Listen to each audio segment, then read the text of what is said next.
Welcome to the African History Network show right here on 910 AM, the Superstation, the Future Radio. Hey, I'm your host, Brother Michael Imhotep. It is Sunday, March 10th, 2019. It is our 9-year anniversary of broadcasting the African History Network show. Welcome to the 9-year anniversary show of the African History Network show. Hey, we are live tonight. We have a fantastic show planned for you. And we also have a guest coming up at the bottom of the hour as well. We're going to be joined by Charles Farrell, Vice President of Programming for the Charles H. Wright Museum of African American History. Okay, so you don't want to miss that discussion as well. He's going to let us know about the progressive programming that's going on at the Charles H. Wright Museum of African American History right here in Detroit. All right, so look, it's been a crazy week. It's been a busy week. I've been doing a lot, and you've seen, a lot of people have seen the Facebook Live broadcast I did dealing with R. Kelly as well. So we're going to talk some about what has transpired this week dealing with one Robert Sylvester Kelly. We know he was released from jail yesterday afternoon. Someone posted the $160,000 in back child support for him. But also, I've been looking at a number of different articles. If you follow us on our Facebook fan page, The African History Network, The African History Network, you know I've been posting a lot of articles dealing with this, okay? So this past week, we saw the fantastic train wreck of an interview that Gayle King on CBS did with R. Kelly. Now, she was fantastic, okay? This was a real class for aspiring journalists, okay? But R. Kelly broke his silence on sexual abuse claims. He said, quote, "I have been assassinated," end quote.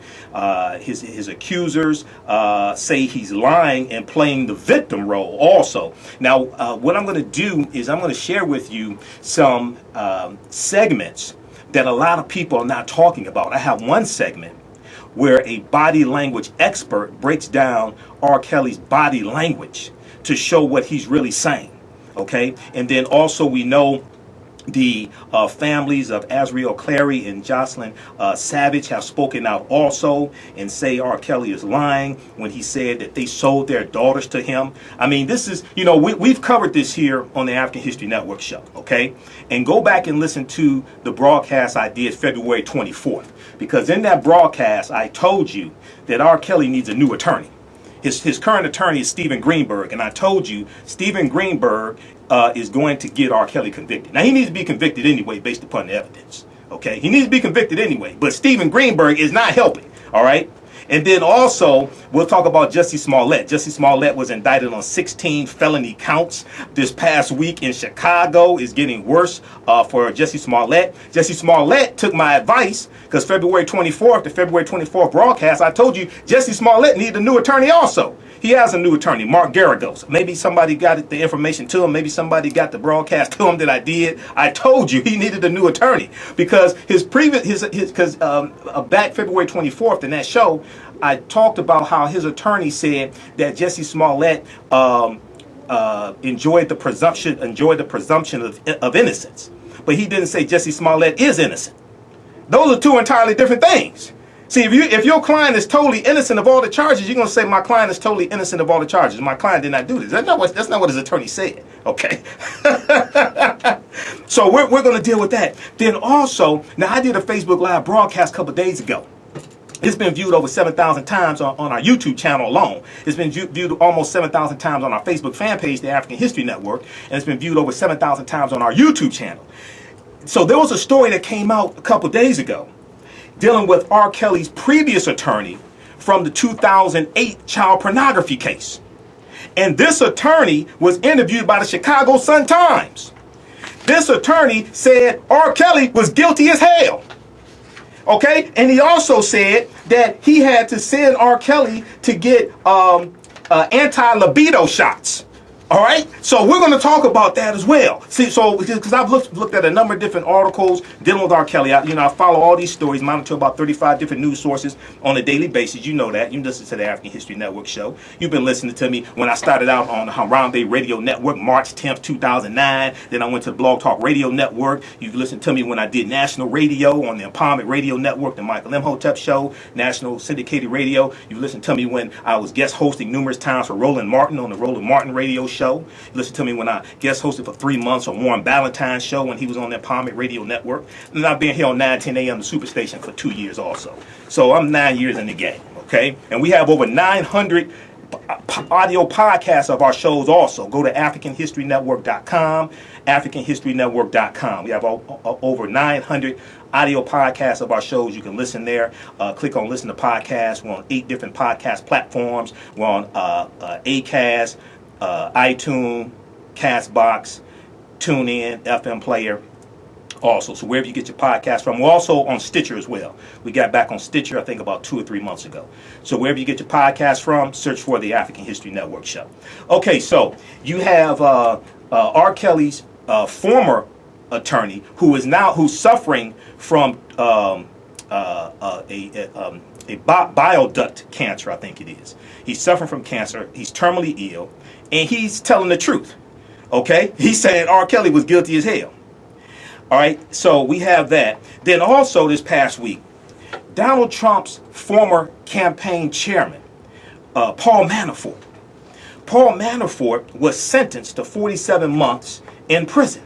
Now, a lot of people are speaking out and saying that he should have gotten more time. The prosecutors wanted 19 to 24 years based upon the sentencing guidelines. The judge was one who was really against the Mueller investigation from the start. So a lot of people are saying, wait a second. A lot of people are saying, wait a second. Kwame Kilpatrick got 27 years in prison. And Paul Manafort, what he did was much worse than Kwame. He's only getting 47 months at minus 9 months for time served. And it's estimated that he can get out in about 2 years, 2 months with good behavior.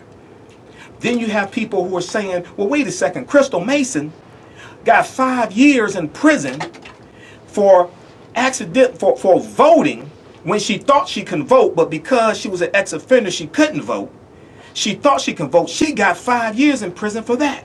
So this past week, many people were highlighting the inequities in the criminal justice system because of this case. Now, coming up this Wednesday, he's going to be sentenced in the Washington, D.C. court for another case, and people are hoping he'll get the full 10 years there. We'll see what happens. But we'll talk some about that as well, okay?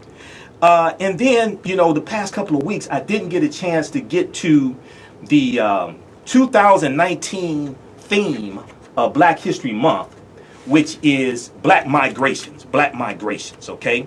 So we're going to talk some about that as well, black migrations, because this is a theme for the entire year. This is not just a theme for the month of February, okay?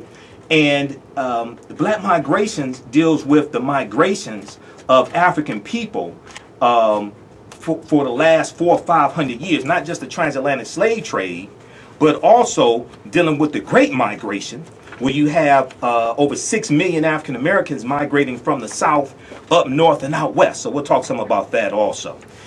And then, dealing with this date in African American history, March 8th, 1971, Muhammad Ali battled Joe Frazier. And this was Ali's first big fight after he was banned from boxing for 3.5 years. We're going to talk some about that because Ali lost that fight. But I have a clip of Ali talking about, after that fight, talking about what would happen if he met Joe Frazier again in the ring. You don't want to miss that. We'll share that in the second hour. Now on the African History Network show, we focus on educating, empowering, and inspiring people of African descent throughout the diaspora and around the world, because right knowledge corrects wrong behavior. What you do for yourself, what you do to yourself, and what you allow other people to do to you and get away with is based upon what you think about yourself. What you think about yourself is based upon what you have been taught about yourself. What you've been taught about yourself is based upon everything you've read, heard, and seen about yourself. So when you control the radius of a man's thoughts, you control the compass of his actions, because the mind can't do or teach what it doesn't know. Now, we deal with a number of different topics here on the show. We deal with current events in history and politics, education, economic empowerment, entrepreneurship, relationships, love, sex, health issues, and much, much more. Sign up for our email newsletter. Text the word Kemet, K-E-M-E-T, to 22828. To sign up for our email newsletter, text the word Kemet, K-E-M-E-T, to 22828. To sign up for our email newsletter. And also visit our website, AfricanHistoryNetwork.com, AfricanHistoryNetwork.com. Now, also, you can donate to the African History Network, okay? Because we definitely need your support. PayPal.me/the AHN Show. PayPal.me/the AHN Show. That helps us keep doing the research, stay on the air, helps finance the show. It helps us to pay for the paper. It helps us pay for the ink cartridges because I ran out of ink trying to print the information up for tonight's show. Okay, so PayPal.me/the AHN Show. You can also set up for a recurring donation if you like, or visit AfricanHistoryNetwork.com. AfricanHistoryNetwork.com. Click on the yellow donate button there, right on the home page, and also my DVD lectures are there as well. You can order those also. All right, so we're coming up here on the break. In a few seconds. When we come back from the break, a couple minutes. When we come back from the break, we're going to jump, I'm going to go to this clip dealing with R. Kelly that you don't want to miss. All right, so, and everybody share it. We're broadcasting on our Facebook fan page, The African History Network, The African History Network. Join us on our Facebook fan page, The African History Network. Invite your friends to tune in also, okay? All right, so Washington Post had a good article. I've been assassinated. A cursing, screaming, crying R. Kelly refuses to back down an explosive TV interview. So many of us saw the debacle. We saw it on YouTube. Some people watched it live on CBS this morning. Then this past Friday, they aired the 1 hour special dealing with R. Kelly, which was a really good special because they gave a lot of background information. They had other interviews involved as well. Some people are saying this is a hit job on R. Kelly. It's not a hit job. It's called journalism. They're reporting. You have other people who say, oh, CBS is racist for putting this on. That ain't racism. They're presenting the facts as best as we know it right now, and they're giving R. Kelly an opportunity to respond. Now, it's not his fault. It's not their fault that he broke down and went crazy. That's his attorney's fault, because his attorney apparently did not properly prep R. Kelly for that interview. Number one. Number two, he should not have done that interview without his attorney being right next to him present. You don't do that. Okay? Like I said, R. Kelly needs a new attorney. Okay? Stephen Greenberg is his attorney. This is the same Stephen Greenberg who in an interview with Lindsay Davis for ABC Nightline said that R. Kelly told him that Aaliyah lied to R. Kelly about her age and said she was 18 when she was really 15. This is what Stephen Greenberg said. You don't know how to use Google? Everybody knew Aaliyah was 15 years old when she got married, especially people in Detroit because she's from Detroit. You don't know how to use Google? Also, during that interview, he said that neither he nor R. Kelly had watched Surviving R. Kelly. You out here defending him and you ain't watched the documentary? Come on, man. Coming up on we're at the break. Stay tuned. We'll be back in 2.5 minutes. You listen to the African History Network show, 9:10 a.m. the Superstation, the Future Radio. Michael Imhotep. We'll be back in a few minutes. Welcome back to the African History Network show right here on 9:10 a.m. the Superstation, the Future Radio. Hey, I'm your host, Brother Michael Imhotep. It is Sunday, March 10th, 2019. It's our 9-year anniversary of the African History Network show. Hope everybody's doing well. Share this broadcast on your Facebook page. Invite your friends to tune in also. We're broadcasting on our Facebook fan page, The African History Network, The African History Network, okay? And you got the clip I sent you, Mike? Yes, sir. Okay. It's in there. So we're going to go to this clip here in just a minute. All right, so if we look at the article from Washington Post, I've been assassinated. A cursing, screaming, crying R. Kelly refuses to back down an explosive TV interview. As I was saying right before the break, R. Kelly needs a new attorney. We also saw the breaking news story today. We also saw that a third videotape has surfaced. Okay. Now, in the second hour, I'm going to share a press conference that Michael Avenatti did, who's the attorney for the family of Azalea Clary. Okay, Azriel Clary. I'm going to share that press conference for February 25th. Go to the article from AtlantaBlackStar.com. That's from CNN. Go to the one from AtlantaBlackStar.com. That should be clip 1. Okay, so many people saw what Many people saw what aired on CBS this morning, and many people saw the 1 hour special that aired Friday night. Okay, so we saw R. Kelly lose control, and as I was saying before the break, his attorney apparently did not prep him properly. An attorney is going to take you through mock questions. They're going to teach you how to control your emotions so you don't explode. And also an attorney should be sitting there next to him during an interview like this. So last month, in February 2019, R. Kelly pled not guilty to 10 counts of aggravated criminal sexual abuse. The crimes took place between 1998 and 2010 and involved 4 victims, 3 of whom were under 17 according to charging documents. Now, CBS This Morning aired several portions of R. Kelly's 80-minute sit-down with Gayle King, and she noted that R. Kelly, quote, didn't rant for the whole hour and a half, but he got very emotional several times, all right?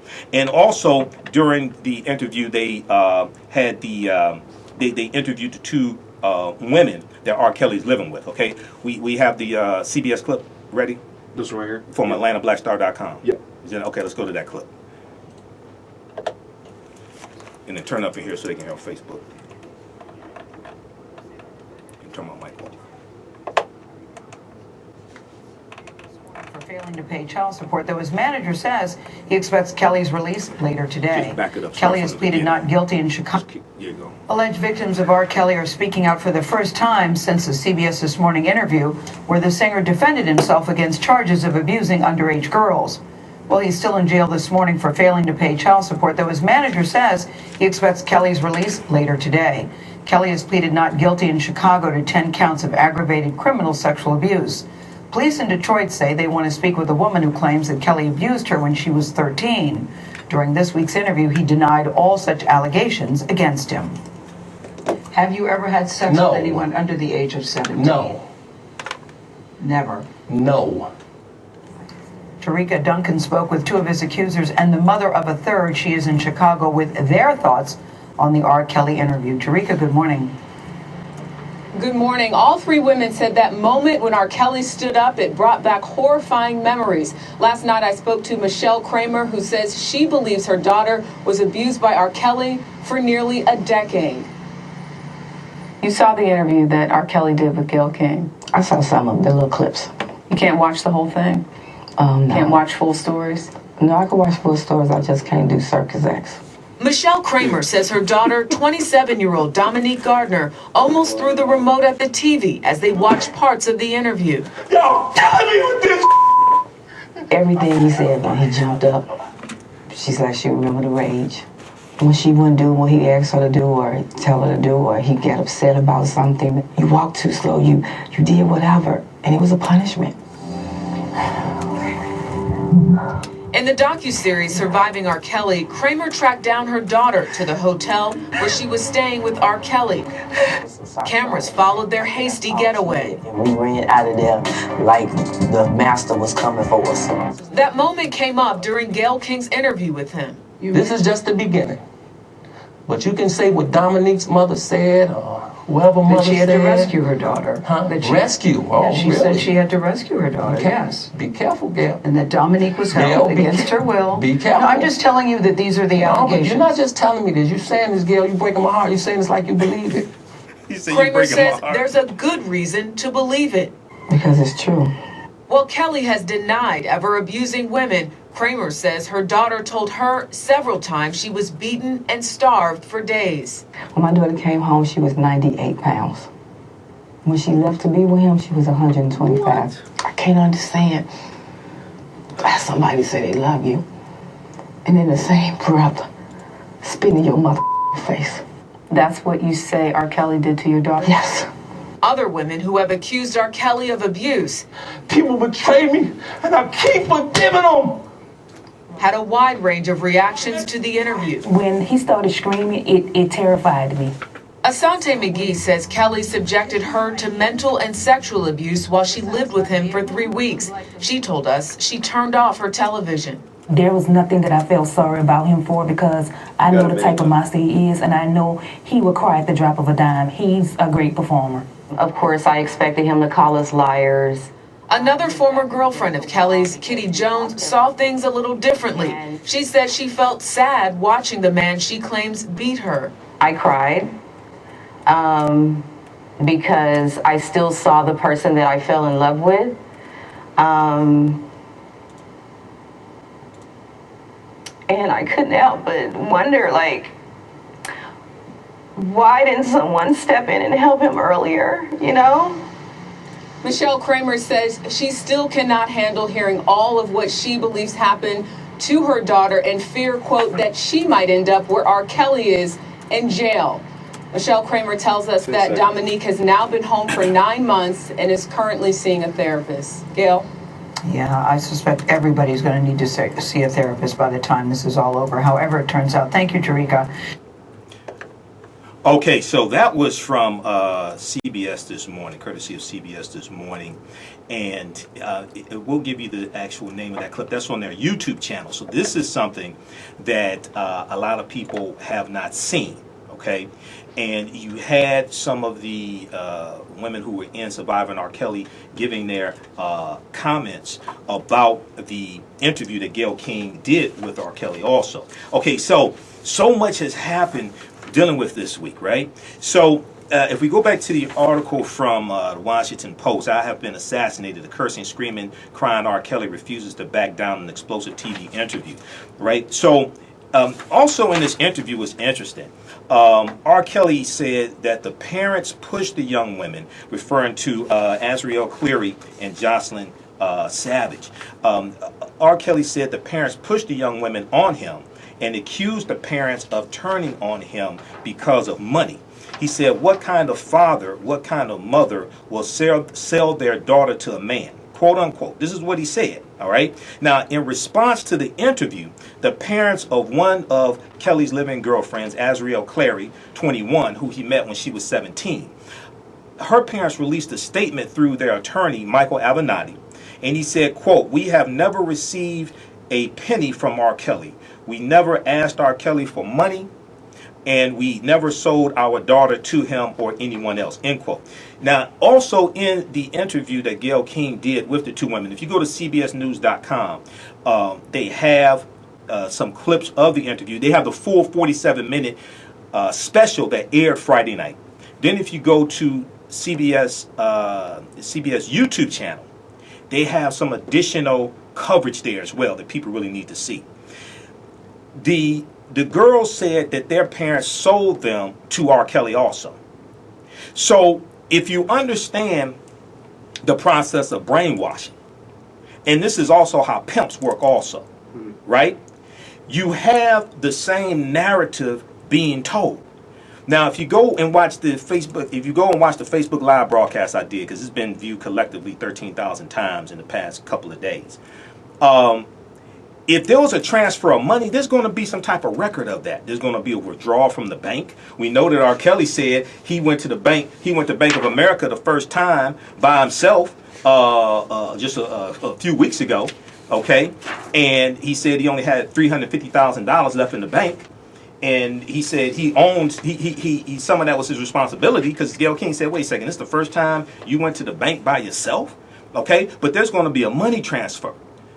Most likely you'll be able to see a deposit of the money also. So when you watch the interview, Azriel Cleary said that her parents were trying to basically blackmail R. Kelly and demanding money from him, $20,000 at one point and $10,000 after that, something like that, right? How was that demand made? Was it text message? Was it email? There's going to be corroborating evidence. But if there was a withdrawal of money, most likely you'll be able to track that. Okay? So where is that evidence? Now, when you have the 52-year-old man, the 21-year-old girlfriend, and the 23-year-old girlfriend saying their parents sold them to R. Kelly, that sounds outlandish. That sounds outlandish, right? But if you understand the process of brainwashing, and you understand how one manipulates the others and gets them to repeat a narrative, okay? Or repeat a false narrative. Then AtlantaBlackStar.com, and we're going to bring Charles Farrell in here in just a minute here. to give us some information about the fantastic programming at the Charles H. Wright Museum of African American History. But and we'll pick this up on the other side of the break. We'll pick this up in the 10 o'clock hour, the top of the hour. We'll pick this story back up. AtlantaBlackStar.com has an article. An R. Kelly accuser said he would have women rehearse before talking to their parents. Now, this article came out March 9th, 2019, just yesterday. And most people aren't talking about this, okay? And in the segment from CBS This Morning, that video is in this article. You got to read this from AtlantaBlackStar.com, okay? And they talk about how he would basically have them rehearse a script before talking to their parents. Now, the Jocelyn Savage reached out because of the interview on CBS This Morning. She reached out to her parents. She talked to them just for a couple of minutes, and the attorney was with them. And she was saying, she's all right, things like this, right? When when her younger sister came on, you heard complete silence. And then basically said she has to go. So, once again, the parents are saying that she's being brainwashed, she's being held against her will. And also, one of the girls said, I've told you all a million times, I'm fine. But if you look at this, when you study this, there's a systematic cutting off from the family. There's a changing of the phone numbers. And when you study cults, when you study brainwashing, this is what you find. You find that people are systematically cut off from their families. Okay?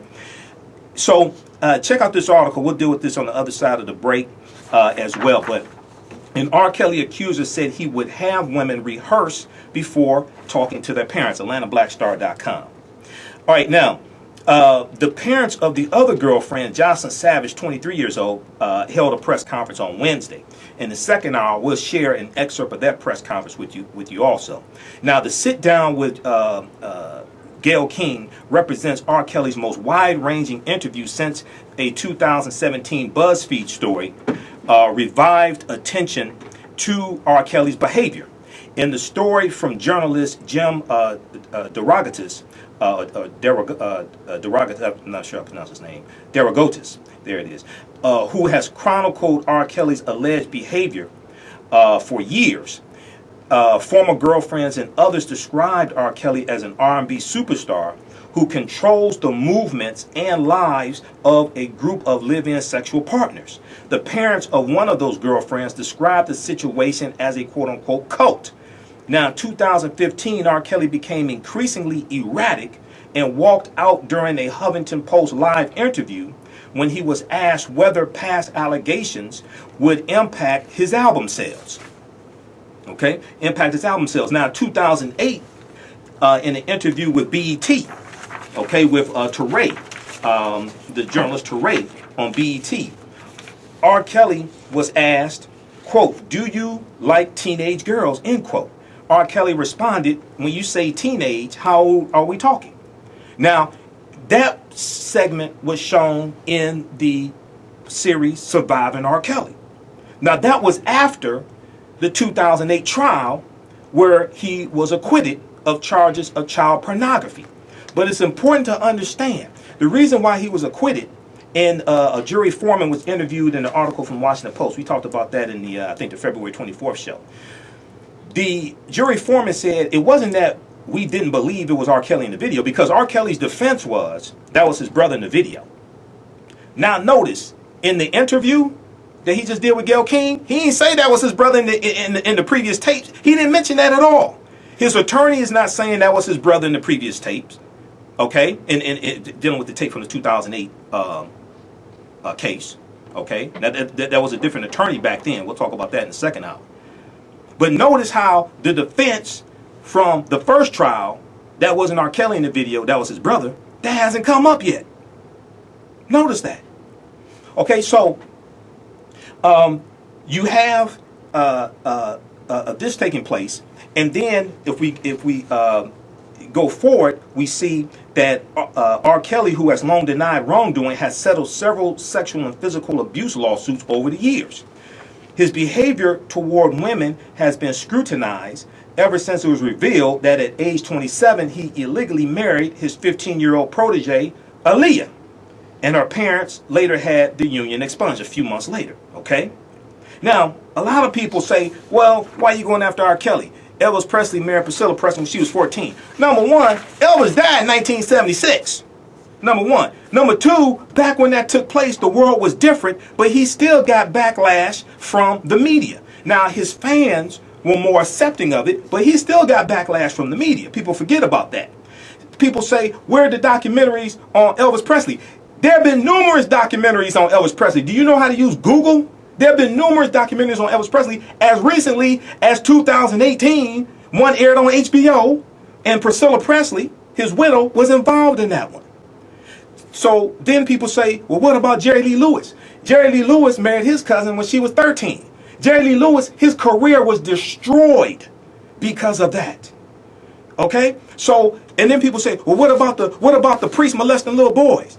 There have been documentaries on the priest molesting little boys. But when the priests are molesting white boys and white teenage boys, nobody is trying to shift the blame to the parents. Nobody asks where the parents. They know what the priests are doing wrong. But because African American women, nobody cares when they're sexually abused, they try to shift the blame and blame African American women for what happens to them. They try to shift the blame to the parents, as opposed to putting the blame where it belongs, on the person who's the predator. Okay? I'm not speaking specifically of R. Kelly. I'm speaking in general. This is what's taking place. When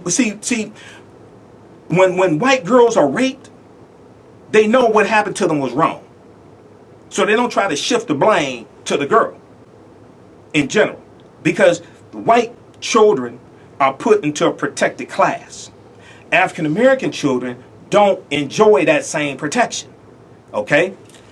African American children don't join that same protection. Okay? They are victimized twice. The initial crime, and then they're victimized and blamed for their own for what happens to them. All right? And we have to understand how this takes place. Okay, so we'll pick this up on the other side of the break.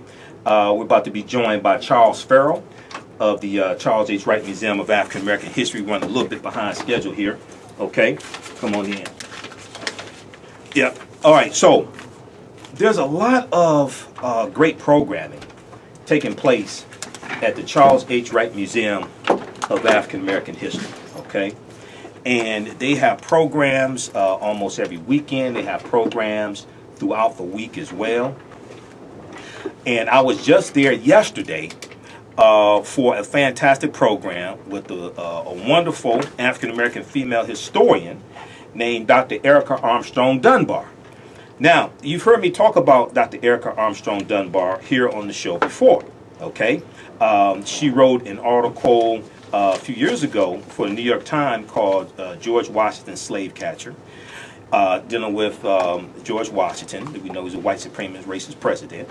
He was a president of the United States, but he was a slave owner also, a brutal slave owner, for that matter. And she also wrote a book called Never Caught, which talks about Ona Judge, who was a 22-year-old runaway slave from George Washington's plantation in Philadelphia. Okay, when the capital was in Philadelphia, because the first capital wasn't in Washington D.C., it was in Philadelphia. So Dr. Erica Armstrong Dunbar was there yesterday. All right, so we're joined by Charles Farrell, Vice President of Programming for the Charles H. Wright Museum of African American History. How you doing tonight, brother? Very good, Michael. Thank you again for the opportunity. All right, man. Thanks for coming in. Running a few minutes behind schedule. It's a busy Sunday, and we're celebrating our 9th year anniversary of Broadcasting African History Network show also. Okay, so we know that you all had a fantastic February for African American History Month. I was at some of the programming. We know March is Women's History Month also. So what do you all have in store for us for the month of March? Well, March is, as you mentioned, a very important month, as all months are at the Charles Wright Museum. We have really started the program of March with a program focused on women awarded warriors, where we awarded 5 awards to Dr. Mona Hannah Tisha, who called out the Flint crisis, along with Marion Kramer, right, Alice Jennings, Monica Patrick Lewis, and Sister Niaya from Flint Rising. Okay. And awarded them Mike, we have remaining in the month 8 powerful programs to continue Okay. on Tuesday, March 12th. We have a sister who's created numerous African-style hats, crowns, as we call them. Her name is Piazza, from the east side of Detroit. She will have a program called Piazza Presents Crowns. So welcome to Piazza Plaza. So we have our stage set up as a cafe. Okay. And various models focusing on her creativity of hats. Should be a fantastic program. It starts at 6 p.m. It's free and open to the public. Michael, every 2 years we partner with the Michigan Opera Theater and the Alvin Ailey dancers. We have an Alvin Ailey community dance workshop. Okay. Again, in partnership with the Michigan Opera Theater, Thursday at 6 p.m. in our lower level multi-purpose room. We're asking people to go online. It tends to be a sold-out event in terms of participants, so we have an RSVP link to register for that program. And what's that date? And again, that's Thursday, March 14th Okay. at 6 p.m. Okay. We get back to our core work in terms of scholarship. For those who came out on our King Day program, we had a keynote speaker, Gloria Brown Marshall. Yes, I was there. Oh, fantastic. Gloria Brown Marshall is a phenomenal orator. She's coming back to speak about We Took Justice, 400 Years of Perseverance. That is a sub-theme for SALA this year, Carter G. Woodson's organization, where they're focused on the black migration. Right. They're also focused on our theme, which is 1619 to 2019, resisting enslavement, fighting mass incarceration, our struggle for human rights. Right. In alignment with that theme, she'll be presenting her topic, We Took Justice, along with a book signing Thursday, March 21st at 6 p.m. We started to partner with the Walter Rodney Foundation 2 years ago. We had actually one of the leading scholars on Marcus Garvey, Robert Hill, joined by the wife of Walter Rodney, Patricia Rodney, and brother Smalls, James Small. Professor, one of my teachers, Professor James Small, who people have seen in the Hidden Colors documentaries and in the documentary 1804, the hidden history of dealing with the Haitian Revolution. So, and we're also in the documentary from director Raheem Shabazz, Elementary Genocide Part 3. So, Professor James Small is one of my teachers. So, yes, you brought Professor Small into the Charles H. Wright Museum of African American History. Go ahead, brother. Sure. And in addition, we this past year, previous year, we had the honor of having Walter Rodney's daughter joined us with Jesse Benjamin for the release of their new book on the Russian Revolution from a Third World Perspective. Okay. This year, again on Walter Rodney's birthday, which is March 23rd, we have Ajamu Jengwaya. He's co-editor of a book, Why Don't the Poor Rise Up? Why Don't the Poor Rise Up? Organizing the 21st Century Resistance. Again, a book signing with his talk Saturday, March 23rd at 2 p.m. We asked an entire community to come out to support the legacy of Walter Rodney. For those who do not know Walter Rodney, he wrote the groundbreaking book, How Europe Underdeveloped Africa. Exactly. How Europe Underdeveloped Africa is one of the best critiques of capitalism and showing the impact of the enslavement process on Africa and its continual legacy. Also, A Grounding with My Brothers, another classic by Walter Rodney. So we want to continue to celebrate his legacy by partnering with the Walter Rodney Foundation out of Atlanta. A sister, a very strong voice out of the University of Virginia. Again, the university that was founded by Thomas Jefferson. We have University of Virginia was founded by Thomas Jefferson. That's correct. Because he's from Virginia, and that's where his Monticello plantation is. That's correct. Monticello. That's where it's at, in Virginia, right? Yeah. Where he owned approximately 600 enslaved Africans over his life. That's correct. Right. In fact, we have Talitha LaFloria, who has joined us before. Talitha is associate professor at the University of Virginia in African American Studies. She's also featured in a documentary, Slavery by Another Name. Yes. She wrote the book Chained in Silence, in which we awarded her the Ida B. Wells Award from the Charles Wright Museum. Very strong, powerful sister. She's one of a group of cohorts of scholars that's traveling around the country looking at how enslavement is being erased from plantations. Interesting. Yeah, talk about that. Talk about you saying the history of slavery is being erased from slave plantations that are like historical sites today? Correct. In fact, her topic is called When Slavery is Erased from Plantations. Wow. People may Google, since you referenced that before, Talita LaFleur, an article that she wrote the same topic in Atlantic Monthly. So there's a tendency, as you know, out of Texas in terms of textbooks to change a revisionist approach on history.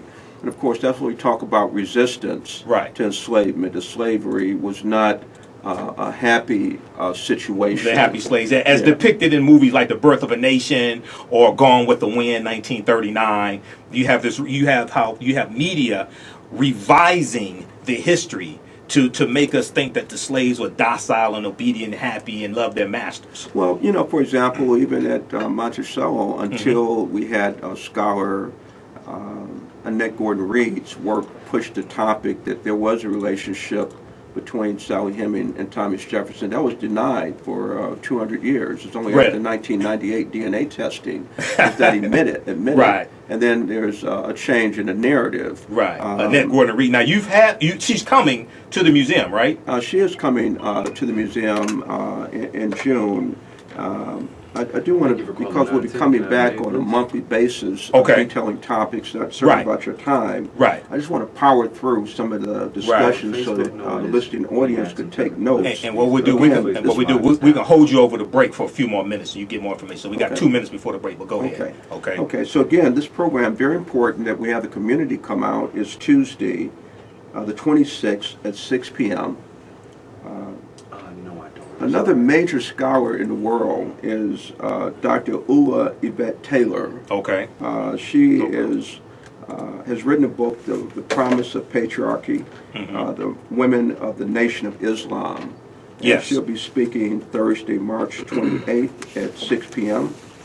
And we'll close out with a work on Sally Heming, an authentic perspective by a foundational leader in African American history and endowed chair of history at the University of California, Los Angeles, Brenda Stevenson. Right. And when we come back on break, I'd like to read a couple quotes. And hold a book up for the camera also. Brenda Stevenson. Right. The book entitled, What is Slavery? What is Slavery? Very important book. We'll read a couple quotes from that. And absolutely, I do want to reflect back on a program that we had that really kind of set the foundation for the listening audience, is Decolonizing the Mind. Yes. A packed program that we had. All the rooms were packed for 2 days. Wow. With Ngugi wa Thiong'o. Actually, he interviewed on a colleague of yours here at 910, Bankaley. Bankaley Thompson. He does the Red Line show here on Monday through Friday. We want to thank him for that interview, and thank you as well for promoting these great programs at the Charles H. Wright Museum of African American History. Under our new CEO, Neil Barclay. Neil Barclay, absolutely. And what's important for people to understand, most of these programs are free, but we have to show up to support them. We can't say, oh, that's good job, Charles, and then when he has an event, there's only 20 people there. The place should be packed. There's over 600,000 people in Detroit, about 668,000, something like that. 80% African American. There should be a line down the street and around the corner, like Beyonce, Nicki Minaj, and Cardi B were all performing on stage at the same time at the museum for free.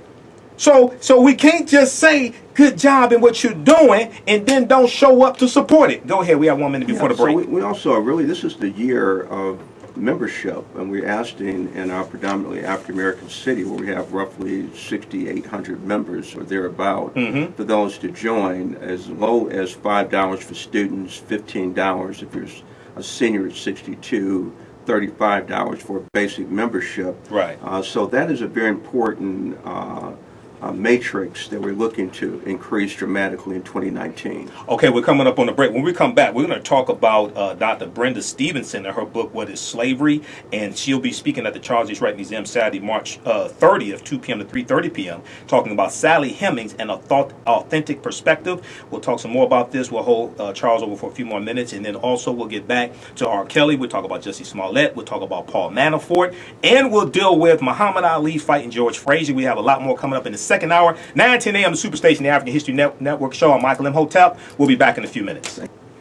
Welcome back to the African History Network show. In our second hour, 9:10 a.m. the Superstation. It's Sunday, March 10th, 2019. We're celebrating our 9th year anniversary of the African History Network show. We've been here 2 years on 9:10 a.m. the Superstation. We started broadcasting the African History Network show on March 10th. 2010, March 10th, 2010. Visit our website, AfricanHistoryNetwork.com, AfricanHistoryNetwork.com, and we have over 900 audio podcasts of our shows, of our broadcasts, going all the way back to 2010. They're free as well. You can also donate to the African History Network, paypal.me/the AHN show, paypal.me/the AHN show, or visit our website, AfricanHistoryNetwork.com, AfricanHistoryNetwork.com, and that helps to support the research, helps us to finance the show, pay the bills, etc. And all of my DVD lectures are at our website, AfricanHistoryNetwork.com also, okay? So, in the first hour, we talked some about R. Kelly's interview on CBS this morning with Gayle King. We talked about some of the fallout from that. There's a third videotape that has surfaced today. We're going to have more coverage dealing with R. Kelly after this interview with Charles Farrell. Right now we're speaking with Charles Farrell, Vice President of Programming for the Charles H. Wright Museum of African American History, talking about the fantastic progressive programming that's taking place at the Charles H. Wright Museum continuously, but specifically for the month of March. So right before the break, you were talking about the book, What is Slavery? From Dr. Brenda E. Stevenson, who will be speaking at the Charles H. Wright Museum on Saturday, March 30th. So go ahead, Charles. Well, sure. We have programming to support or to augment the exhibition, which is opening March 15th. Yes. Slavery at Jefferson's Monticello, A Paradox of Liberty. Right. And one of the key aspects is, as we, as a first voice institution, as highlighted by President Neil Barclay, that we, it's about interpretation and how we look at history. So, with the advent of scholars emerging into black studies in the 60s, gaining their PhDs, digging into archives, and revealing new books, we support and promote literacy, reading to develop a sense of critical analysis, independent thinking as a foundation for informed activism. Brenda Stevenson, in her research, wrote, and if I could read this, General George Washington was a Virginia slaveholder who was acutely aware that large slaveholding colonists in Virginia and South Carolina, in particular, but not exclusively, were opposed to arming their slaves or free blacks for fear that these efforts would lead to widespread slave insurrection. Indeed, many of the leading patriots or so-called founding fathers were slaveholders, large slaveholders. Yes. George Washington and his wife Martha collectively owned more than 200 slaves at the time of the Revolution, and 316 at the time of the nation's first president's death, 1799. Right. Washington's slave property ownership began at the age of 10, when he inherited 11 slaves from his father. By the time he was 22, his slave property had increased to 36. George Mason's, Washington's neighbor, whose Declaration of Rights for Virginia became the blueprint for the nation's Bill of Rights, held scores of slaves at his Gunston Hall plantation. Thomas Jefferson, the principal author of the Declaration of Independence, owned more than 100 slaves at the time of the Revolution, and more than 200 at his death in 1826, most of whom were sold to pay his debts. Although Jefferson went on to draft bills that would have ended slavery in Virginia, had they been approved by the state's legislature, his famous 1781 essay, Notes on the State of Virginia, first published anonymously in 1785 clearly documents his distaste for the institution centered on his fear of its negative impact on whites and white society, not on the enslaved. Now, earlier, she stated that Thomas Jefferson's suspicion only that blacks, whether originally a distinct race or made distinct by time and circumstances, are inferior to whites in endowment both of body and mind. I would ask the listening audience to read the words of Thomas Jefferson in his own writing in the notes of the state of Virginia. Right. Well, and a lot of people haven't studied Thomas Jefferson. See, this is the problem.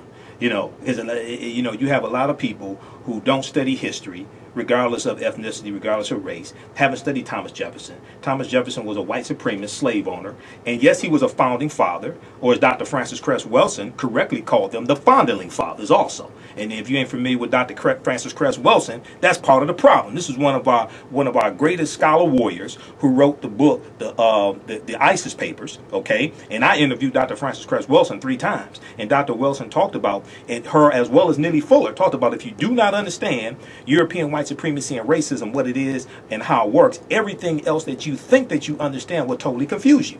And Dr. Wilson talked about how we must understand white supremacy and racism as it manifests itself throughout the 9 areas of human activity: economics, education, entertainment, labor law, politics, religion, sex, and war, for the purpose of preserving genetic white survival on a planet that's less than 10% European. Now, this is not an attack on Europeans, okay, because we're talking about a human family. This is not an attack on them. This is understanding a system of white supremacy and racism, what it is and how it works, and how to protect ourselves against it and how to fight against it. But to be able to do that, you must first understand history. You must first understand what happened and how it happened. So this is why Thomas Jefferson must be studied. He must be studied and put into the proper context of history. Go ahead. Yeah, so one of the issues or points we're looking at is Sally Hemings' relationship with Thomas Jefferson. And there's a brilliant article that Brenda Stevens has written in part of a SALA journal.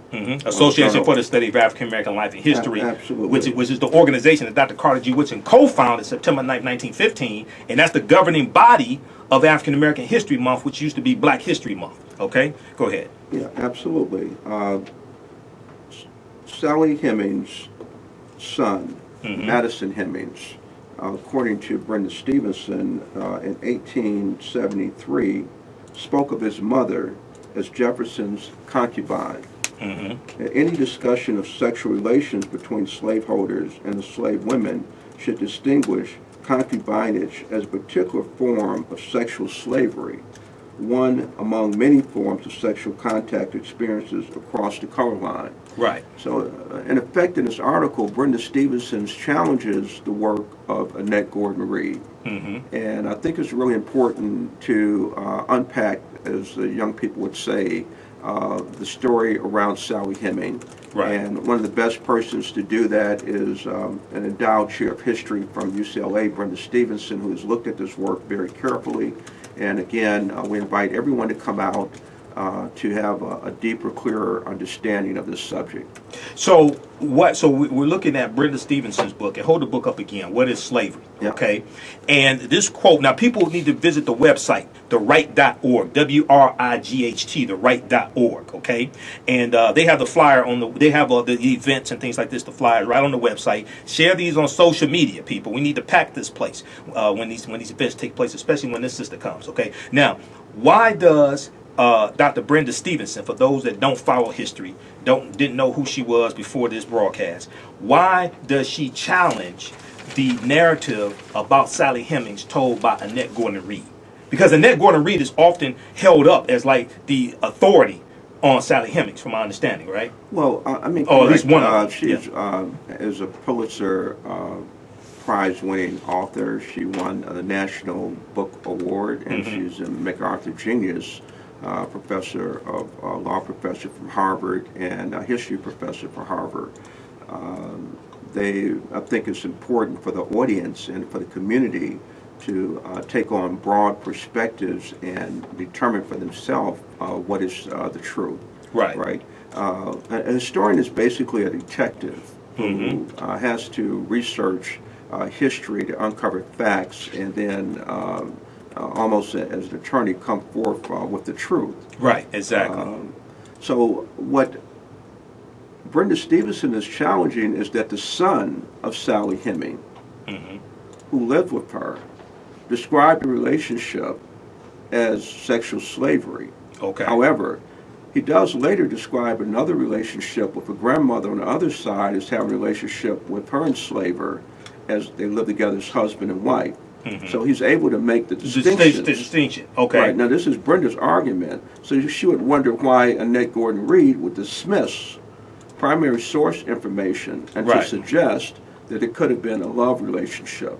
Right. So what Charles is breaking down is Madison Hemings was there. Right. He's not talking. He ain't reading from a book.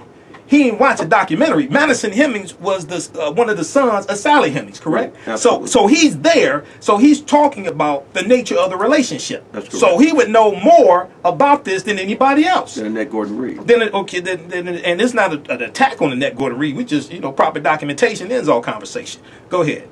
Yeah, so this is really what we hope to do, is to explore history in depth by bringing in world-class scholars on the subject. Absolutely. Throughout the time of the exhibition, which will run March 15th through June 22nd. And of course, it's our job to present programming that would speak and educate or help to educate the community around what we would say is the truth. And that's why people come to museums, are viewed by 98% of people as educational institutions, and where the information provided there is actually regarded at a higher level than university courses, newspapers, first-line personal accounts of history. So that's an obligation that we have, and I think it's consistent with the work and vision of our founder, Dr. Charles H. Wright. Right, exactly. And you have people for and against the exhibit dealing with life on the Monticello plantation, dealing with Thomas Jefferson, and is really telling the story of slavery on the plantation from the perspective of enslaved Africans on the plantation. And you have people for and against. But see, my thing is, people should, and I'll be going to the exhibit just like I support a lot of things at the museum, okay? But at the same time, what you're doing, which is so great, is you're bringing in scholars to contextualize what we see in the exhibit, to put Thomas Jefferson in the proper historical perspective, good or bad, whatever it is. And this is why this is so important. What you're doing in the progressive programming that you have. Go ahead. Yeah, so one of the programs that we started off with is with the great writer Ngugi wa Thiong'o, who has 11 honorary degrees. He's a distinguished professor of English and comparative literature at the University of California, Irvine. Bad brother, yes. He was joined on a program by Dr. Gloria House, who is the 2019 eminent Kresge artist. Right. We've had her on the show before. We've had her on this show. Decolonizing the mind. Yes. And I'd like to read a quote from that book, that economic and political control can never be complete or effective without mental control. Right. To control a people's culture is to control their tools of self-definition in relationship to others. For colonialism, this involved two aspects of the same process, Michael. The destruction or the deliberate undervaluing of a people's culture, their art, dances, religion, history, geography, education, literature, and literature, and the conscious elevation of the language of the colonizer. The domination of a people's language by languages of the colonizing nation was crucial to the domination of the mental universe of the colonized. That was one book that we did on the first day of February 26th. The second day, we focused in a workshop on moving the center, how that the European center or view or interpretation is not correct, that you need to have multiple centers. Right. You have to look at history from the standpoint of the African, from the Chinese, very similar to the history of the United States by Howard Zinn. Yes. Where each individual, it wasn't told from a Eurocentric focused perspective that allows for a lot of destruction of humanity, that we have to be more broad in our conceptualizations. So that's why we have to take a look at presidents, regardless of the role of that office, Right. to say if they are criminals, Right. if they're slaveholders, Right. If they, have had relationships which are, we need to uncover and unpack. Right. If they're assets of Russia, Thomas Jefferson did not, he wanted to starve Toussaint. Toussaint Louverture. So, and what people have to understand is, the reason why you had the Louisiana Purchase of 1803 is because the Haitians beat the hell out of the French. Well, Haiti was generating more wealth than all the 13 colonies combined. Right. The average lifespan of the Haitian was 4 to 7 years. Right. Because the slave plantation was so brutal. De Klerk's brother-in-law, Napoleon, see, that was the largest military power in the world. France. At the time. Under Napoleon. Yeah, yeah. And his brother-in-law, de Klerk, they defeated the French, the Spanish, and the British. Correct. Right? Right. And the French basically said they were trying to have this Western Empire. Once they lost the golden egg, Haiti, they sold the rest of the Western United States. In other words, the United States would not have expanded. Correct. If it wasn't for the Haitians. Defeat of France. Exactly. So people understand this, just to contextualize this. The Louisiana Purchase that Thomas Jefferson signed in 1803, that doubled the territory of the U.S. at the time. That's correct. They got 828,000 square miles of land for less than 3 cents an acre. And what this did was, this increased the need for slave labor. This gave them more fertile land to grow crops on. Things like this, and because of that, and then also going back to 1793, the invention of the cotton gin, and then copies of the cotton gin, this fueled the slave trade in this country. But when they went now, if you go to history.com, which is the official website of the History Channel, and search for Louisiana Purchase, they have a really good article there that breaks down this history. And what they tell you, now these are white people telling you this. They tell you that the majority of the land that France sold the U.S., France did not even own. It belonged to Native Americans. They tell you this in the article at history.com, which is the official website of the History Channel. So all this, and Thomas Jefferson is right in the center of that. So this is why we must study Jefferson and put him correctly in history with all of his faults. President, slave owner, pedophile, whatever it is. This is why he must be studied.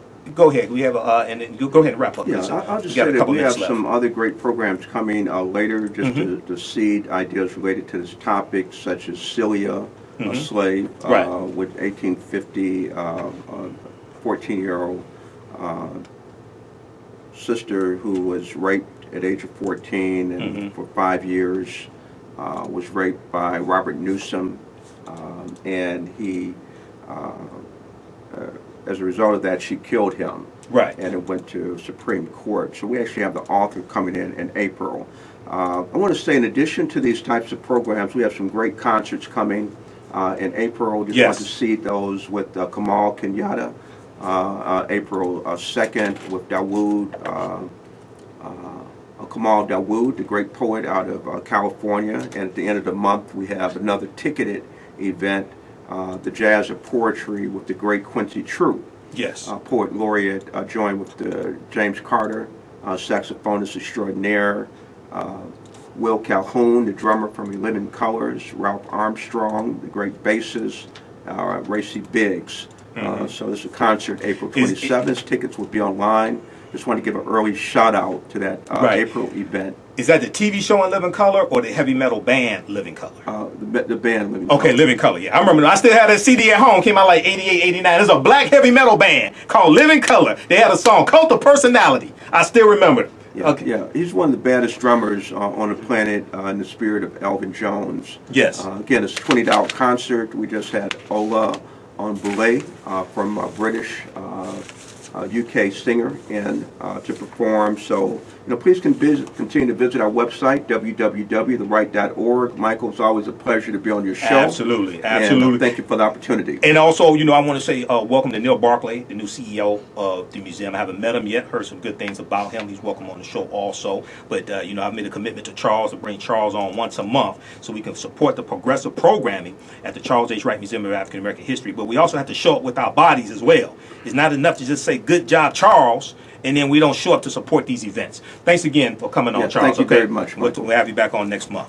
All right, everybody, stand by. Call-in number is 313-778-7600. 313-778-7600 is the call-in number. We're coming up on a break. When we come back, I'm going to share with you the press conference that attorney Michael Avenatti did dealing with R. Kelly. This is from February 25th. 2019. Most people haven't heard this. This is after R. Kelly pled guilty. Then also, we're going to deal with what a body language expert had to say about R. Kelly's interview with Gayle King. You don't want to miss that either. We'll also deal with Jussie Smollett, Paul Manafort, and Muhammad Ali. March 8, 1971, Muhammad Ali, float like a butterfly, sting like a bee, faced George Frazier for the first time. How did it turn out? What did Ali say about the second fight? We know they met 3 times. What happened in that first fight? You don't want to miss that. 9:10 a.m. the Superstation of Future Radio, the African History Network show. I'm Michael Imhotep. We'll be back in 2 minutes. Welcome back to the African History Network show right here on 910 AM, the Superstation of Future Radio. Time goes by fast when you're having fun. We have so much information. Yes, and you have to follow us on our Facebook fan page, The African History Network, The African History Network. The radio show's Facebook page is down, but we're broadcasting on, the page is down, the Facebook Live broadcast is down for the radio station right now. But you can watch us on our Facebook fan page, The African History Network, The African History Network. Stacey Summers said Jussie Smollett injured himself. Emmett Till's accuser, liar, caused his death. Lock her up. Shamik Hargrove said when they bring up Jerry Lee Lewis' marriage to his 13-year-old cousin, then we can listen to their bull. Now keep in mind, Jerry Lee Lewis marrying his 13-year-old cousin, that destroyed Jerry Lee Lewis' career. Okay? Let's see, we've got Janet also listening to us as well. Our Facebook fan page, The African History Network, The African History Network. Calling numbers 313-778-7600. 313-778-7600 is the call-in number if you have a question or comment. And we'll go to the phone lines in just a minute here. Okay? All right. And then we'll go after the phone lines, after we get some of these calls, we'll go back to R. Kelly as well, okay? And then also, follow us on our YouTube channel, Michael Imhotep, IMHOTEP, because I did a Facebook Live broadcast and a YouTube video dealing with how R. Kelly's previous attorney from his 2008 child pornography case, how his previous attorney said, quote, he was guilty as hell, end quote. And his previous attorney, whose name is Ed Genson, who's 77 years old and suffering from terminal cancer, he said that he sent R. Kelly to get libido-killing medication. Libido-killing medication, all right? Now, we're celebrating our 9th year anniversary of broadcasting the African History Network show. We have a special 15 DVD bundle pack to commemorate this. It's 15 of my most recent lectures. It's on sale $100. And it's available right now at AfricanHistoryNetwork.com, AfricanHistoryNetwork.com.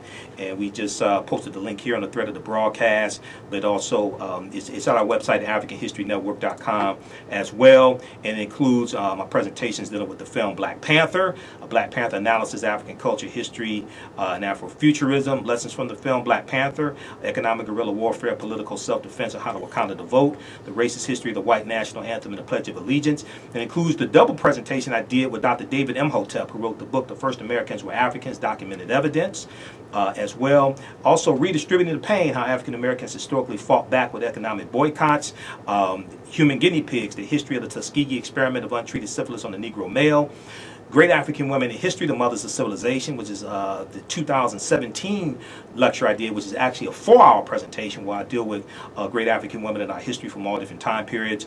The Light of Ancient Egypt Awakens the African Mind to Economic Empowerment. A Black Panther Analysis for Children, African Culture, History, and Afrofuturism, whilst presenting to 60 5th through 12th graders, breaking down the film Black Panther, showing how it relates to African history and culture. You also get African American Resistance in the Era of Donald Trump, Voter Suppression, Reparations, and How Elections Have Consequences. This is a fantastic presentation.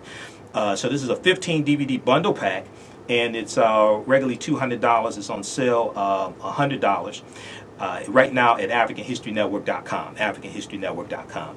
313-778-7600 is the call-in number if you have a question or comment. Let's go to Sasha, line 1. Hey, Sasha, thanks for holding. Welcome to the African History Network show. And tell us where you're calling from. South Florida. South Florida. Okay, go ahead with your question or comment from South Florida. What's the weather like down there in South Florida? It's absolutely beautiful here in South Florida. All right, I am envious of you, but go ahead. Go ahead. I'm calling in response as a black woman. Mm-hmm. And I'm wanting, and I saw your live, and I clicked on your live, and I was highly disappointed. Disappointed about what? You know why? I'm going to tell you why. Go ahead. I realized the people, even in your announcement, you mentioned something about R. Kelly's the previous lawyer. Yeah. That he said R. Kelly was guilty. Ed Genson. Yeah. However, I also saw his current lawyer, who is also good friends with his previous lawyer, stated that a reporter went to his house to get a report from him, and the lawyer denied that he ever said that. He said that the man is riddled with cancer. Yeah. And is highly medicated. Mm-hmm. But it seems to me like people love to push the negative. And they don't, that's all I'm hearing is the negative, the negative. I'm thinking when I sign on to Black Network, whatever, right. I'm going to hear positive shit. How we as black people can uplift ourselves. We deal with that also. Listen. We deal with that also. We deal with a number of different topics. Hold on, slow down. I'll let you continue. We deal with a number of different topics. I'm citing an article. I'm citing an interview that Ed Genson, 77 years old, did with the Chicago Sun-Times, picked up by Page 6, also picked up by thegrio.com, which is an African-American online news publication as well. And that's just one of the topics tonight. We deal with a whole. We've been doing this show for 9 years. We've been doing this show for 9 years. So we deal with all different types of topics. And I just found you guys, so I appreciate it. Mm-hmm. But how is it the Griot and all those other channels, right, or social media platforms, how is it that they never seem to have interviewed or even air the interview of R. Kelly's current lawyer and what he said? No, they cover that too. No, they cover all that. No. They cover all that. They have they have segments of interview. Well, slow down. They have segments of interviews with Stephen Greenberg, who's his current attorney. They have all of that. The Griot, AtlantaBlackStar.com. If you go to their website, they have all of that. I'm on their websites every day. They cover all of it. Okay, did they put on there the interview that his lawyer did yesterday? Because I scrolled down the Griot and I never found it. You can one. You have a number of different African American websites. The Griot. When was that interview done? It was released from jail. Now interview. Okay. Everything else except for that part. Okay. So when we look at the Griot, they will probably have that up there. The Griot covers a number of different stories. Well, slow down. Check the Griot. They cover. Them thoroughly. Okay. I checked them thoroughly. Okay. So if we, well, the root. Slow down. The root is not African American owned. The root is owned by a Hispanic company. The Griot is owned by Byron Allen. AtlantaBlackStar.com is African American owned. News1.com is African American owned. Okay, so if that, okay, so slow down, Sasha. If that interview is not there, they will probably have it up in the next day or so, or they'll have some type of article about that. If that interview is not there, what is it about that interview that you want everybody to know? Because everyone is saying, the man never paid child support. And blah blah blah. Nobody. Who said he never paid child support? That's not what people are saying. He was behind. He was behind. Slow down. He was behind $161,000 in child support. I never read anything saying that he never paid child support. Those are two different things. I'm not talking about I'm talking about the comments. You know, I read, to me, it's just nothing but ignorance. Comments where? Comments. Sasha, slow down. Sasha, slow down. Comments. Sasha, calm down. comments where? You haven't said where the comments were. I'm talking about comments that people make on overall. Okay, so you should comments all over. Okay, so if they made comments saying he never paid child support, that's uninformed, because if you read their articles are not saying he never paid child support. They're saying he was behind $161,000 in child support. Those are two different things. The articles are not saying he never paid child support. So if people commented on that, that just means they're uninformed. So then you can share articles. Well, slow down. Let me finish this, then we'll go to your next question. Then I got to get some of these other calls because we run out of time. So if they're uninformed, then just share the proper information with them that he's paid child support in the past. Okay? So go ahead with your next comment. Why is it we feel the need, as black people on a whole, to go on social media and drag it every day? R. Kelly, this R. Is that we are tainted the minds of jurors that are coming up. Do you don't think that's wrong? People report the news. When news articles come out, they report it. Now, if people are calling him all types of names and things like that, you want to ask those people doing that why they're doing that. I've been doing radio 9 years. We cover a number of different topics. I monitor about 35 different news sources on a daily basis. When news articles come out, when information comes out, we deal with that. I do Facebook Live broadcasts throughout the week. Okay, so I deal with positive stories. I deal with some stories that are negative that are news. There's some stories, we have to deal with. Just like Jasmine Barnes being shot and killed, 7 years old, and then when people thought it was a white man that killed her, you had all this outrage. Then when we found out an African-American man allegedly did the killing, then you saw that outrage dissipate, and now people not even talking about Jasmine Barnes, even though she's still dead. So if you go and you listen to the over 900 audio podcasts that we have going back to 2010, you go to my Facebook fan page where we have over 1 million followers. You go to my YouTube channel, my personal YouTube channel, Michael Imhotep, where we have over 45,000 followers. You look at the stories, we deal with a number of different things, and we deal with it responsibly as well. Okay, so don't put me in the box with all these other people. I don't have nothing to do with that. Thanks for calling. All right, 313-778-7600 is the call-in number. 313-778-7600 is the call-in number if you have a question or comment. And once again, I will continue to cover R. Kelly, regardless of what happens with the trial. I'll continue to cover Jussie Smollett. We continue to cover Colin Kaepernick. We continue to do all this stuff. Period. We continue to cover the good stories, the bad stories. But at the same time, I notice she ain't talk about protecting black women from sexual abuse. Notice she ain't even mention that. Because, see, at the bottom line is nobody gives a damn when black women are victims of sexual abuse. They'll rather protect an alleged sexual predator than to protect black women from sexual abuse. Notice that didn't even come up in our conversation. But thanks again, Sasha, for your call. Keep listening. 313-778-7600 is the call-in number if you have a question or comment. All right? And then if you have an issue with thegrio.com, send them a message. You don't have to call me with that. I don't work for the Grio. Send the Grio a message. Write the Grio an email. Go to their social media page. Ask them why they don't do this, why they don't do that. You don't have to ask me about that. I don't work for the Grio. I don't work for News One. I don't work for LambBlackStar.com. Okay? So if you got an issue with that coverage, ask them about that. All right. 313-778-7600 is the call-in number if you have a question or comment. All right? So let's go back to our Facebook fan page, The African History Network as well, where we have a number of different stories on our fan page also. I find it interesting that there's only certain stories people like to focus on. Other stories that we post, people don't like to talk about, don't like to focus on, things like that. I remember I interviewed a young brother who is the son of Dr. Ma'at. Now, Dr. Ma'at created the Meltrek series, and this brother's the co-founder of the company that created the Meltrek animated series for children.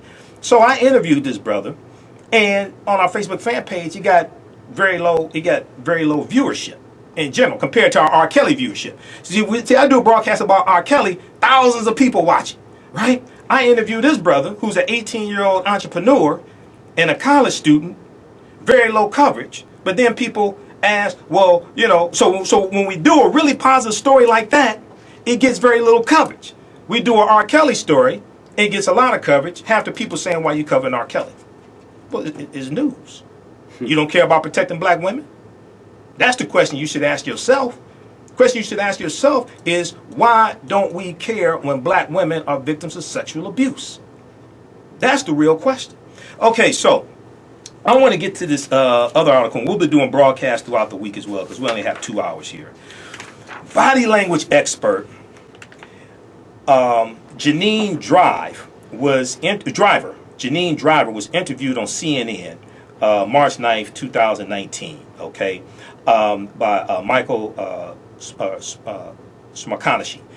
And let's go to this clip. I want you to hear what she had to say about the CBS interview that Gayle King did with R. Kelly. The singer R. Kelly gave an explosive... Turn it up in here so they get on Facebook. Yeah, turn my mic off. What struck me just as much was what he wasn't back saying, but what his body language was telling us. Gave an explosive interview with CBS's Gayle King about being charged with 10 counts of criminal sexual abuse against underage teens. By now you know that R&B singer R. Kelly gave an explosive interview with CBS's Gayle King about being charged with 10 counts of criminal sexual abuse against underage teens as young as 13. What Kelly said made headlines, but what struck me just as much was what he wasn't saying, but what his body language was telling us. And I wanted to examine it closely, but with an expert. So, joining me now is body language expert Janine Driver. She's the president of the Body Language Institute. She has spent 16 years as a DOJ law enforcement officer and now works with lawyers and judges, the ATF, the FBI, the CIA, the DIA, and the International Association of Chiefs of Police. Janine, I want to do what I like to say, Zapruder the tape. So let's start with the relatively calm part. I'll roll it, and then we can discuss. Play. All right, Michael. Have you ever had sex with anyone under the age of 17? No. Never? No. What are you seeing in that, Janine?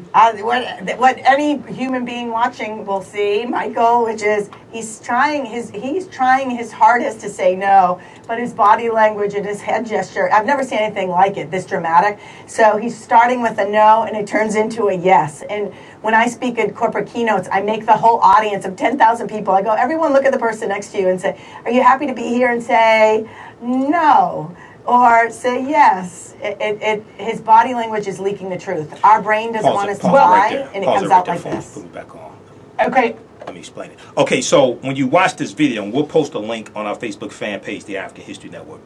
When you watch the video, first R. Kelly is shaking his head no, then he's nodding his head yes. That's what Janine Driver is talking about.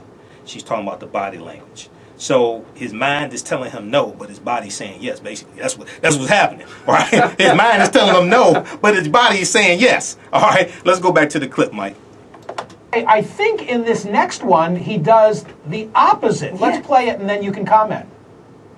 So they're lying on you. That's your explanation. They're lying on you. Absolutely. Absolutely. Absolutely. Janine, what are you seeing? Absolutely. Absolutely. Absolutely. So we see him shaking his head no here. Well, he says absolutely. He says it 3 times. And even more importantly than shaking his head no here is his tone and pitch begins to go down, down, down.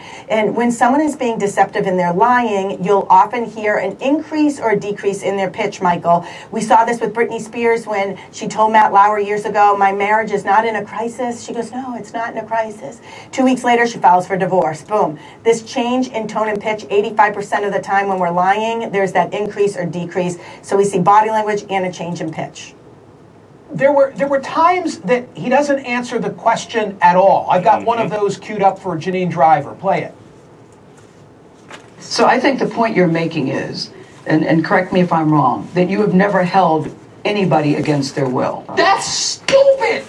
Use your common sense. Don't forget the blogs. Forget how you feel about me.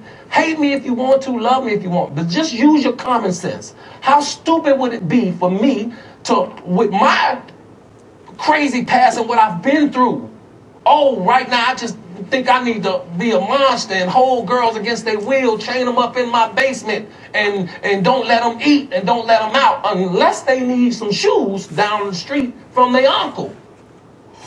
I mean, it was a simple yes or no question, and he never gets to the answer, correct? Oh my gosh, this is like body language, detecting deception gold. So he does smoke screening here, doesn't answer the question. The best answer here, with any question, when a yes or no is involved, the strongest answer is simply a yes or a no. So he does this big smoke screening and just goes crazy. We saw something similar with, remember Governor Sanford? He left the country with his mistress in Argentina. Roger Clemens up in the Hill. Yeah, I'm Roger Clemens up in the Hill lying about taking steroids. Had Andy Pennant told me, had I knowingly knew then what I now know now.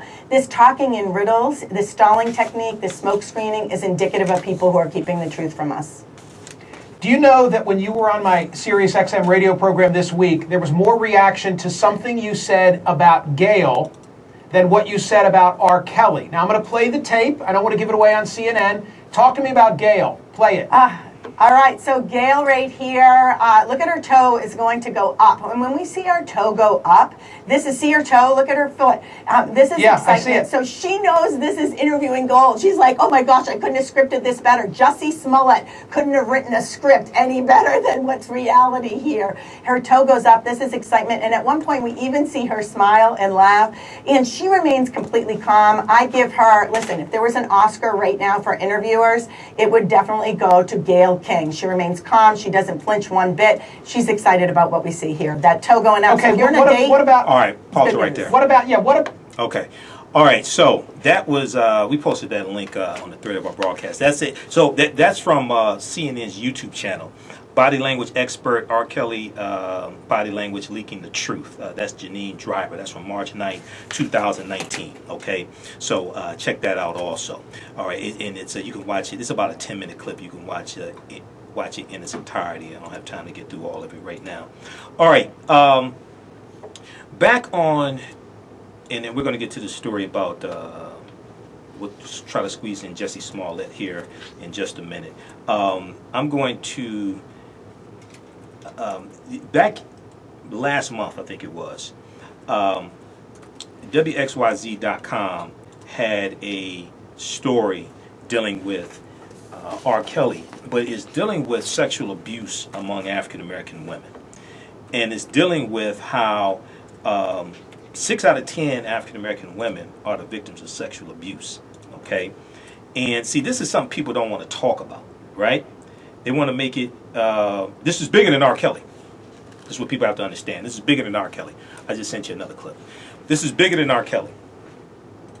And when African American girls and women are the victims of sexual abuse because of a history of slavery, because of African American women being, their sexuality being a commodity, because of a dehumanization, nobody cares when they are abused, okay?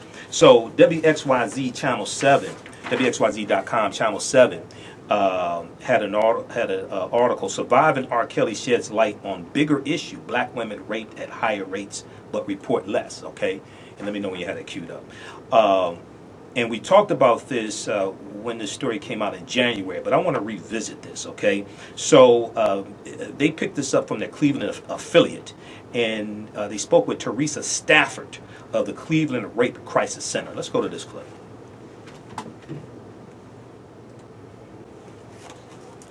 Movement that many say is long overdue. Tonight, an attorney for R. Kelly says the singer hasn't seen a recent documentary about him in its entirety, but denies all the allegations it makes against him. The docuseries Surviving R. Kelly on Lifetime revisited old allegations of sexual misconduct involving both women and underage girls. It also brought new allegations to light. All the alleged victims who spoke out for the documentary are women of color. Tonight, News 5's Amanda Van Allen joins us live right now. And Amanda, you've been doing some research and you found out that black women are more likely to be raped than women of other races. Danita, they are, and the numbers are frightening. I spoke with the folks at the Cleveland Rape Crisis Center, and they tell me not only are black women and girls raped more than any other group, they also report the abuse way less. There's a difference between R. Kelly and Robert. The stories are shocking. Shame on you! Shame on you! Shame on you! Shame on you! Survivor after survivor claimed they were sexually assaulted by R&B singer R. Kelly, many of them as teenagers. Maybe they stayed in silence because they didn't feel that they had a way out. Teresa Stafford from the Cleveland Rape Crisis Center watched the 3-part series and says the women's stories are all too familiar. We actually see a lot of young ladies who have been, groomed into believing that somebody loves and cares for them, and then that person is actually taking advantage of them and victimizing them and causing harm to them. Stafford says this is especially true within the Black community. We have to get into a point in our society where we feel that Black girls deserve the treatment and protection of other young girls in our community. Stafford says 60% of Black girls are sexually abused by the time they turn 18. That's a number that is extremely higher than any of their other counterparts. She adds only 1 in 15 Black women actually report the abuse. I think we have to get to a point in society that we are talking to our young Black girls and just the Black community as a whole, having a conversation that sexual violence exists in the community, and that we have a system and organizations ready to respond when these young ladies come forward to disclose. And after the series aired, there was an uptick to calls to rape hotlines nationwide. And the folks at the Cleveland Rape Crisis Center say they also saw a slight increase. And if you need anyone to talk to, their hotlines are open 24/7. That number is 216-619-6192. Live in the tech center, Amanda Van Allen, News 5. All right, so that was from WXYZ.com. They picked that up from their Cleveland affiliate. Once again, the name of that article, Surviving R. Kelly Sheds Light on Bigger Issue. Black women raped at higher rates, but report less. See, nobody wants to talk about that. See, when African-American women are sexually violated, many people don't care about it. And African-American women and African-American girls don't get to be put into a protected class like other people are put into. Like white children are put into, okay? So once again, the phone number for the National Sexual Assault Hotline is 1-800-656-HOPE, H-O-P-E, or 4673, 1-800-656-4673. You can also access them 24/7 online by visiting online.rain.org, R-A-I-N-N, online.rain.org, R-A-I-N-N, okay? All right, look, we're running out of time here, and we'll go back to the phone lines in just a minute here. I want to squeeze in another story here. We'll get to Muhammad Ali. The link for the interview with Michael Avenatti, we'll post on our Facebook fan page, the African History Network. We'll post it on the thread here. It's from ABC Chicago, and that's from February 25th. It's on ABC Chicago's Facebook page. I don't have time to get to it now. When we look at Jussie Smollett quickly here, because then I want to get to this Paul Manafort story. And we'll probably talk some about Paul Manafort next week, because he is going to be, he has another sentencing this Wednesday, okay? We know that Jussie Smollett was indicted on 16 counts in Chicago, 16 felony counts, okay? Washington Post has an article dealing with this here. And let's look at this article. Empire actor Jussie Smollett indicted on 16 felony counts, according to multiple reports. Okay, so in this case here, we talked about Jussie Smollett here, and over time, more and more people thought he wasn't telling the truth. I don't know if prison time is called for here. He made plea. He still maintains his innocence. But a Cook County, Illinois grand jury has indicted Empire actor Jussie Smollett on 16 felony counts for allegedly lying about a hate crime attack, according to multiple reports. The indictment returned this past Thursday comes 2 weeks after prosecutors charged Jussie Smollett with felony disorderly conduct for filing a false police report. Okay, so it wasn't that he just called the police. He also filed a false police report. And then also he allegedly orchestrated the whole incident, planned the whole incident, allegedly, as well. Okay? And then if you go and look at the interview that Robin Roberts did, not Gayle King, but Robin Roberts. Robin Roberts and Gayle King are two different African-American women. I know the guy on Fox News didn't realize that. But that interview was seen by millions of people. So Police Superintendent Eddie Johnson did an interview with Robin Roberts a week or so ago, and he talked about how there was additional evidence that proved Jussie Smollett was allegedly lying but they haven't released the evidence either. Now, Jussie Smollett, who is African American and openly gay, he's on the TV show Empire, told Chicago police in late January that he had been attacked by two people who yelled racial and homophobic slurs, hit him, poured a chemical substance on him, and wrapped a rope around his neck. He also said that at least one of the attackers had yelled, quote, "This is MAGA country," end quote, referring to Donald Trump's Make America Great Again campaign slogan. Now, the incident attracted a great deal of attention as celebrities and advocacy organizations expressed their support on social media. Okay, and Smollett said on Good Morning America in mid-February that he was forever changed by the incident. But skepticism about Smollett's account grew as police continued to investigate, questioning two persons of interest who turned out to be brothers of Nigerian descent who had previously worked on Fox's TV show Empire. Within days of the Good Morning America interview, police announced the trajectory of the criminal investigation has shifted and that Smollett was being treated as a suspect. Okay, so we know he was arrested February 21st at a court hearing. That same day, prosecutors alleged he had paid the two men, the two Nigerian brothers, to help him stage the attack. They said that Abel Oshundaro, who's one of the brothers, and Smollett were close when they worked together on the set of the TV show Empire, where Abel was a stand-in for a love interest of Smollett's character, Jamal Lyon, and Ola, his brother, was an extra. Now, prosecutors also alleged that Smollett told the brothers what to say and provided them with a $100 bill to cover supplies, including rope, ski masks, and red hats that resemble the MAGA, the Make America Great Again hat. These two brothers are on video at the hardware store buying this stuff also, just in case y'all didn't see that. I've seen the video. So just in case you all didn't know that, they're on video buying the stuff. Okay?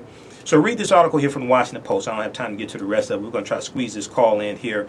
Michael from, Michael, line 1. We got a minute. Go ahead, Michael. Thanks for calling in to the African History Network show. Tell people where you're calling from. I'm calling from Robbins right now. But I want you to know that that number that came out in regards to black women being assaulted is representative of what America is a very violent place in regards to women. Right. I mean, a lot of women. I was telling a buddy of mine, a friend of mine, that he didn't realize that a lot of women have been assaulted and abused. Right. And they've been abused, and I wouldn't be surprised numbers are higher with black women. But the point is that this is a common problem in this country. There's a lot of sexual assault against women in this country. Right. And that carries on into marriages and relationships and everything else. It's crazy. Absolutely. Now, the issue regarding Smollett, the damage that he's going to do to black people is huge, because those whites out there who are skeptical of there's harassment out there, racial issues, and they say, you see that? Right. So it can cause a lot more damage than just the situation that occurred there. So right. It seems to me that those brothers who said that they went to the store, bought all this stuff, that they concoct the story. So it's just a whole lot of damage. Absolutely. I do believe that R. Kelly is guilty of what he did, because so many examples of that series on television was quite revealing in regards to all the women that he was involved with, and Aaliyah in Detroit. Right. 15. Okay, Mike, we run out of time. Thanks for calling, Mike. Thanks for calling. Keep listening. Okay. All right. So March 8th, 1971, Muhammad Ali met George Foreman. They fought in the ring. Joe Frazier, I should say. Muhammad Ali fought George Frazier. George Foreman was 1974. On March 8th, 1971, I'm thinking of George Frazier because his daughter, Frida, just passed away yesterday, 42 years old. Okay, we posted an article on our Facebook fan page, the African History Network, about that, so condolences go out to the George Foreman family. March 8th, 1971, Muhammad Ali and Joe Frazier met for the fight of the century at Madison Square Garden, New York City. And this was Ali's first big fight after being banned from boxing for 3.5 years. We know he had a tune-up fight before that, 1 or 2 fights before this. It was also Ali's first chance to win back the heavyweight championship, which had been stripped by the WBA, World Boxing Association. He lost this fight. Here is a clip from 1971 after that fight. He was on the TV show called Parkinson in the BBC, and he's talking about what would happen if he met Joe Frazier again for a second fight. Let's go to this clip. Already. When you're in good company, though. There's talk of a rematch with Frazier, and anybody who saw the first fight, I'm sure, would be that's what they want to see, because it was a great fight. It was one of the best fights I've ever seen, I think. Are you going to make a prediction about your return? Well, I have a poem. One goes like this. People say, what's going to happen? You meet Joe Frazier again. Here's how the fight's going to sound over the radio for those who can't afford to buy the expensive theater seats. And the fight goes like this. Ding, Ali comes out to meet Frazier, but Frazier starts to retreat. If Frazier goes back an inch farther, he'll wind up in a ringside seat. Ali swings to the left, Ali swings to the right. Look at the kid carry the fight. Frazier keeps backing, but there's not enough room. It's a matter of time. There Ali lowers the boom. Now Ali lands to the right. What a beautiful swing. And the punch lifts Frazier clean out of the ring.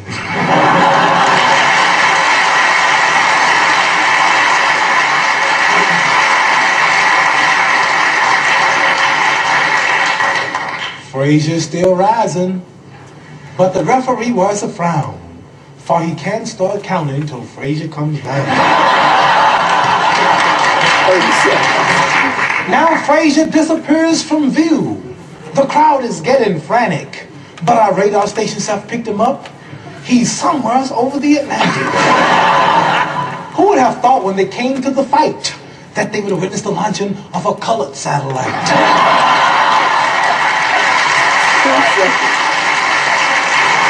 Okay, so that is that's on YouTube. Check that out. It's a Muhammad Ali, Joe Frazier poem, and we know Frazier and Ali fought 2 additional times, and Muhammad Ali won both of those. Check out this this day in history from History.com, official website of the History Channel. Ali battles Frazier for heavyweight championship. Look at this article from NBC News. We don't have time to get to it. We'll talk about it next week. Dealing with Paul Manafort. And this deals with the racism in the criminal justice system. Manafort's sentence highlights unequal treatment of poor minority defendants. We'll talk about this next week. Thanks for tuning in. 9th anniversary of the African History Network show. Visit our website, AfricanHistoryNetwork.com. AfricanHistoryNetwork.com. Click on the yellow donate button there. You can donate to the African History Network. Also, PayPal.me/the AHN show. Stay tuned for Pastor Mo. Thanks for listening to the African History Network show. 9:10 a.m. the Superstation, the Future Radio. I'm Michael Imhotep. Wakanda forever. Right now is correct wrong behavior. We'll talk to you next week. Peace.